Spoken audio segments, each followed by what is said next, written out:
Hi friends, good morning to all of you. This is Keshab from India.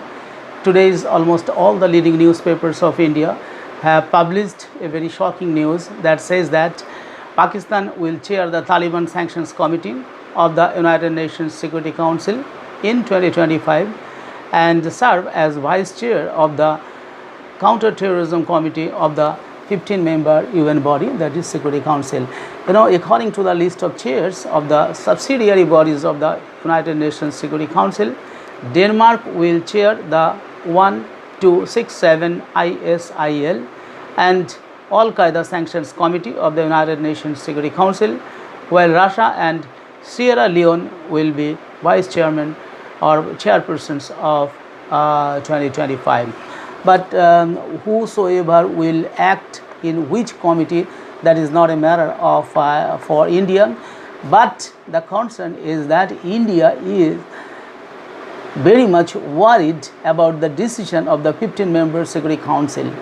You see, Pakistan has become the chair of the counter-terrorism committee. You just think, can there be anything more funny than these news? Pakistan will chair the 1988 Taliban Sanctions Committee that imposed an assets freeze, a travel ban, and an arms embargo on individuals, groups, undertakings, and entitles associated with the Taliban in constituting a threat to peace, stability, and security of Afghanistan. Guyana and Russia will be vice chairs of the Taliban Sanctions Committee. Russia will be the vice chair of the Taliban Sanctions Committee, while Pakistan will be the chair of the Taliban Sanctions Committee. You see, Pakistan itself is the birthplace of terrorism, while United Nations Security Council has given the responsibility to counter terrorism, and they have given the responsibility to Pakistan on asset freezing, travel banning, and arms embargo on individuals, groups, and undertakings, those who are associated with Taliban. So can it be more fun than this? Any news? How can it become? And while our friends, particularly Russia, is there, how the Security Council, how the 5 permanent members of the Security Council allowed to do this, how they select, and why they did not make any protest that Pakistan cannot be a permanent member of this counter-terrorism committee. Pakistan is a non-permanent member now in the United Nations Security Council, which is comprised of 5 permanent members and 10 other members who were selected for 2 years basis. Okay, so you see, those 15-member committee have unanimously selected Pakistan as the chair of the counter-terrorism committee. So India was the chair of the United Nations Security Council counter-terrorism committee in 2022 during its 2021-22 tenure in the council as a non-permanent member. India has consistently reminded the international community that Pakistan is host to the world's highest number of UN proscribed terrorist and entities. So the United Nations, United States of America, they are all very much aware that Pakistan is the birthplace of terrorism. Pakistan holds the second position after Burkina Faso as in the terrorist index in the world. I would like to say that terrorism, what type of terrorism is persisting in Pakistan? Does the world not know? Are the world leaders or all the Security Council members are not aware of the fact that South Asia Terrorism Portal SATP in its latest report says that UN proscribed terrorist or extremist groups functioning within the territory of Pakistan? How many? You see, and what are the proscribed terrorist or extremist groups functioning there in Pakistan? You will find that Sipahi Sabha Pakistan, Tehreek-e Nafaz, a Shariat, a Muhammad, Lashkar-e Jangvi, Sipahi Muhammad Pakistan, Tariki Jafaria Pakistan, Lashkar-e-Toiba, Jaish Muhammad, like this, Rabita Trust, all Rashid Trust. So they are working in the name of trust. And you see how many there are. You will find there are not less than 80, yes, 83 in 79 is Tehriki Taliban Muhammad, Tehriki Taliban Swat, Tehriki Taliban Bajaur, Tehrik Nafaze Aman, Tehrik Taliban Pakistan, Tehrik Islami, and 80, number 80 is 313 Brigade. So all these UN proscribed organizations are working within the territory of Pakistan. And how many? 45, you will find 45 active terrorist or insurgent groups are working within the territory of Pakistan. But despite knowing all those facts, their international community is giving responsibility to Pakistan to counter terrorism. And inactive terrorist organizations are 26. Those who are inactive, but still if they get opportunity they will work, and they are working continuously against India. Always they are sending, they are training, they are funding terrorist organizations and terrorists to infiltrate in India, and they are creating problem in Indian territory. They are killing innocent Indians. Few days ago, 22nd April, you will find that at Boisharan Valley of Pahelgam village, what they did, they identified people. They said, what is your religion? When they came to know that they belong to Hindu community, they instantly killed in front of their family members. In this way they killed in a spot, in a particular tourist spot. How many people? 26 people. Out of those 26 people, 25 were Indian nationals, while one was Nepali citizen. So this is the nature of Kashmir. This is the nature of Kashmir militants. They are coming from, they are crossing the border and coming to India and creating problems, killing innocent people. How many? Does the United States of America not know that from where America killed that's the greatest the Taliban, Taliban leader or terrorist? Where from? From Pakistan. Do the United States of America and United Nations Security Council members have forgotten all these things? So in this way people know that in Khyber Pakhtunkhwa you will find that there are many proscribed organizations working. 21 proscribed organizations are working, including Al Qaeda, so Ansari Islam, Dalis, East Turkmenistan Islamist movement, Haji Namdar group, like these active terrorist organizations working in Khyber Pakhtunkhwa are Haqqani network, Hizbul Tahrir, like these. All those things are known to, are very well known to Pakistan and to the world. But what happened? But despite knowing all those things, the United Nations Security Council has given the responsibility of counter-terrorism to chair counter-terrorism committee. As a result of that, Congress President Mallikarjun Kharge urged the government in India to take an appropriate diplomatic steps to de-hyphenate India and Pakistan on the global stage.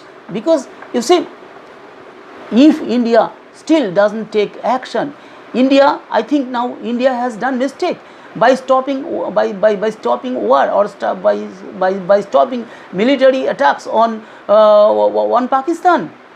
Because you see, the Congress President Mr. Mallikarjun Kharge on Thursday slammed the United Nations Security Council for appointing Pakistan as the vice chair of the anti-terror panel, calling it ill-informed and unacceptable. Like this, all the patriotic people in India, 144 crore people in India, are worried about the decision of the United Nations. Not only that, apart from these two committees Pakistan will also co-chair the informal working groups on documentation and other procedural questions. You think Pakistan is being given international responsibilities from the topmost council, that is the international, that is the United Nations Security Council. This is the most powerful organization, though it is at the General Assembly, but after the General Assembly, Security Council is the most powerful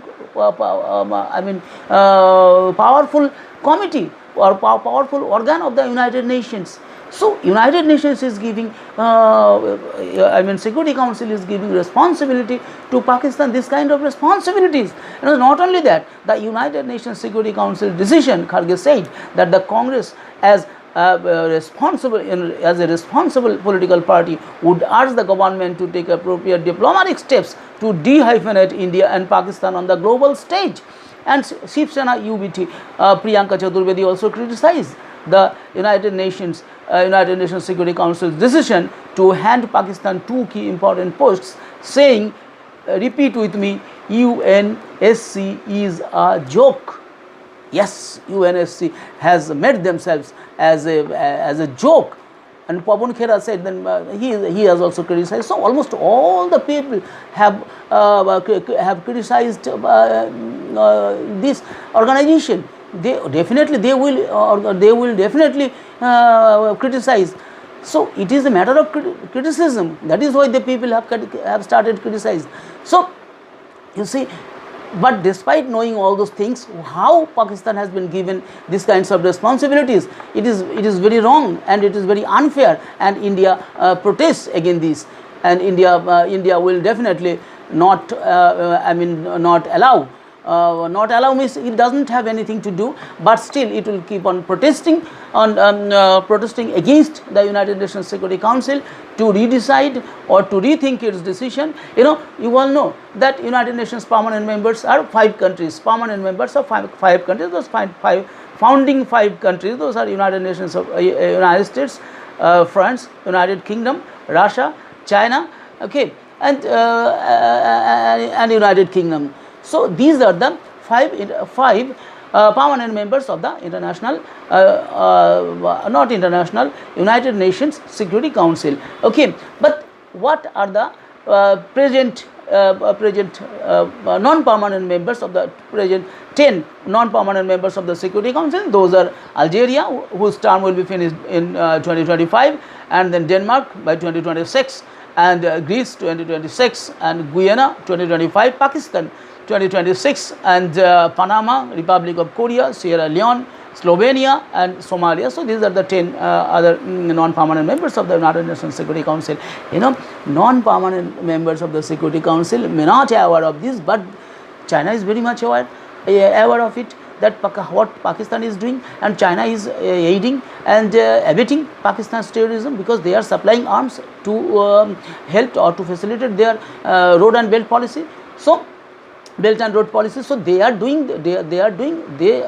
a nexus with Pakistan. So they are definitely, China will help. But how France being a friend of India should protest against this. And Russian Federation, we have a treaty of with Russia from prior to independence. Prior to in 1920, Russia has set up their embassy here in India, and whenever India got independence in 1947, they immediately came here in India and set up their embassies in India. Similarly, they made a treaty, Indo-USSR treaty in 1971, and again the treaty was there was a treaty in 1991. Then India and Russian Summit. High levels, meetings or summits are being held. So from 2000, and you see this type of relation we are having with Russia. So Russia could have protested against Pakistan's inclusion in these committees, and the United States of America, they are with both Pakistan and India. They have cleared their, Donald Trump has cleared his standpoint that they want to do business. They only know business, and they will make trade only with both Pakistan and India. Pakistan may do terrorist attack. Pakistan may do September 11 incident. accident, Pakistan may create problem there. Pakistan may destroy their their twin towers. Pakistan may destroy their pentagons. They don't care about that. They will do trade. They only know trade and how to earn money. So whosoever he or she or it may be, whatever country, whatever nature may be the country. Pakistan being a terrorist organization, everybody knows that Pakistan is a terrorist country, and with that Pakistan they are going to support. They are going to make business dealing. They are making good trade dealing. They are offering to do trade, and in this way they want to stop. They want to stop India's attack. They want to stop India from retaliating. So what type of international relations and what type of politics they are playing by sitting in the United States of America? How far India will tolerate all this? Yes, we are now moderate, we are now modest because our power is not, because we are having only $4 trillion economy while they are having the $28 trillion economy. They are very much powerful than us. United States of America is very much powerful than us. They are having the greatest missiles. They are having the greatest naval power. They are having the greatest military power. They are having the most powerful air force. But despite that, I will say that how far India will tolerate all these things? They can, if there is any problem, United States of America will interfere. They will attack. They will fall. They will drop bombs. They can do everything. But the other countries, other democracies cannot do. Yes, India is a peace-loving country. India is a non-aggressive country. India is a India is a good country. India is a peace-loving country. But it does not mean that India will remain idle. India will sitting idle when its small enemy countries will come and attack India. And by the dictate of someone, India will stop that. Now people have started to raise questions. And I think the time has come that India should take retaliatory action so that Pakistan can be destroyed. Because Pakistan can be, it's not Pakistan, I would say, Pakistan's terrorist organization, more terrorists can be if Pakistan and the international community or the United Nations Security Council fails to destroy those proscribed terrorist organizations or terrorist activities there in the Pakistan, then India should go ahead and India should take action against Pakistan. Yeah, there might be a problem because China will come to rescue, because China has already signed a contract with Pakistan and they are training their military and those air force personnel there in China. They are training them, but despite this, India is having power. India can retaliate. India can do many things. So I know that India is a powerful country. I know that India's strength, India's military power, India's naval power, India's air force, and above all, India's common people. India's common people, 144 crore people. They do not like, they are peace-loving people. But when they attack, Jawaharlal Nehru said that India is a peace-loving country. India is a non-aligned country. But it does not mean that India will take sannyas when others will invade, and others will destroy our stability. Others will try to destroy our prosperity, and others will try to destabilize our peace and progress. So India will not sit idle at that time. India should not take permanent sannyas, that is permanent retirement from international politics. No, this is the standpoint what had been taken by our first Prime Minister, the architect of India's foreign policy. That policy is still continuing with some modification though, but the basic, the foundation of India's foreign policy is remaining intact. Okay, so India can take, so what is the functions and powers of the United Nations Security Council? The United Nations, according to the United Nations Charter, the powers and functions of the United Nations Security Council are: number one, to maintain international peace and security in accordance with the principles and purposes of the United Nations. So you are giving responsibility or duty to maintain international peace and security on Pakistan, who itself is a terrorist country. You are giving responsibility to a terrorist country to handle terrorism. How funny is it, really? And it's very shocking. You see, number two, to investigate any dispute or situation which might lead to international friction. Number three, to recommend methods of adjusting such disputes or the terms of settlement. And number 4, to formulate plans for the establishment of a system to regulate armaments. Number 5, to determine the existence of a threat to the peace or act of aggression and to recommend what action should be taken. Number 6, to call on members to apply economic sanctions and other measures not involving the use of force to prevent or stop aggression. So when Pakistan sent their terrorists within the border of India and killing innocent Indian people, did any international community the United Nations Secretary General and the United Nations Secretary General and the other members condemned the case, condemned the situation and condemned the incident, but did they take any action? In real time action, did they, did the United Nations Security Council without using any force, did they put an economic sanctions? Instead of sanctioning, they are providing loans. They are providing loans to the ADB is providing loan. World Bank is providing loan after the Operation Sindoor. Can you imagine? Can there be any worse thing than this? While everybody knows, while the United States of America knows, while the loan sanctioning body and while the world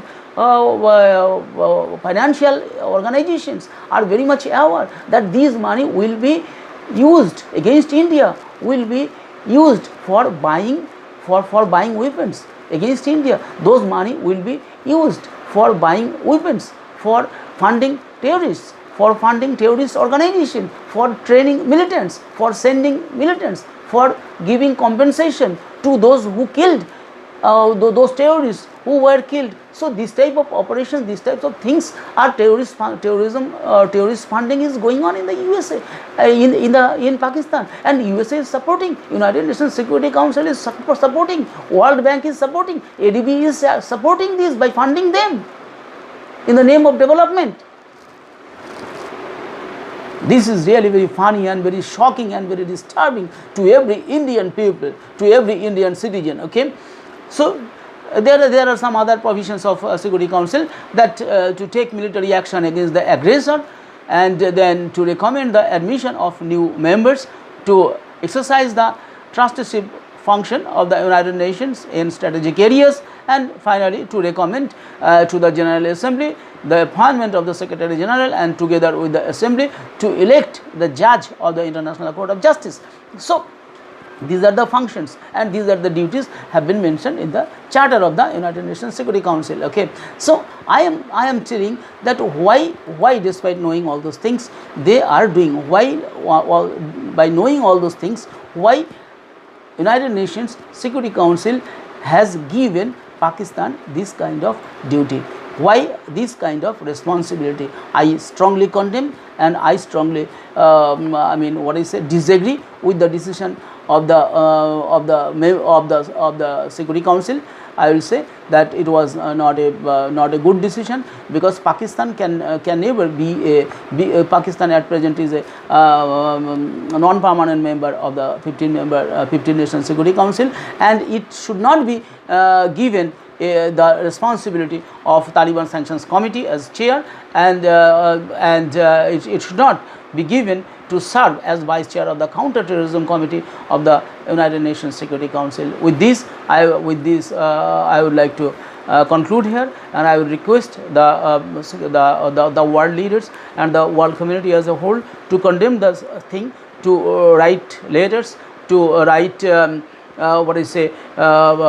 all social media, and try to influence the United Nations Security Council that their decision was wrong, their decision was faulty, and their decision was biased, and their decision is a mark of their decision will act as a mark of supporting terrorism, despite knowing all those things, that despite knowing that Pakistan is a terrorist country, when the United Nations Security Council provides this kind of facilities or this kind of honor to Pakistan, then there is nothing shame on the decision, and I personally condemn the decision, and I personally think that the wise permanent members of the Security Council will rethink on the issue, and they will never take such kind of decisions, and they will make Pakistan understand that they are the terrorist countries unless and until they stop, or they can stop or they can destroy their own terrorist organizations within their soil. They will not be given any opportunity, they will not be given any important seats, they will not be given any loan, they will not be given any other benefits. They will be treated as terrorist countries, and everybody knows that Pakistan is a birthplace of terrorism after Burkina Faso. It is the second most terrorist country in the world. Despite knowing all those things, they are supporting. Why they are supporting, I don't know what kind of interest they are having, but definitely it indicates that they have an excess, and I hope that these things should not happen in future. With this expectation, I would like to close this video. Thank you for watching this video.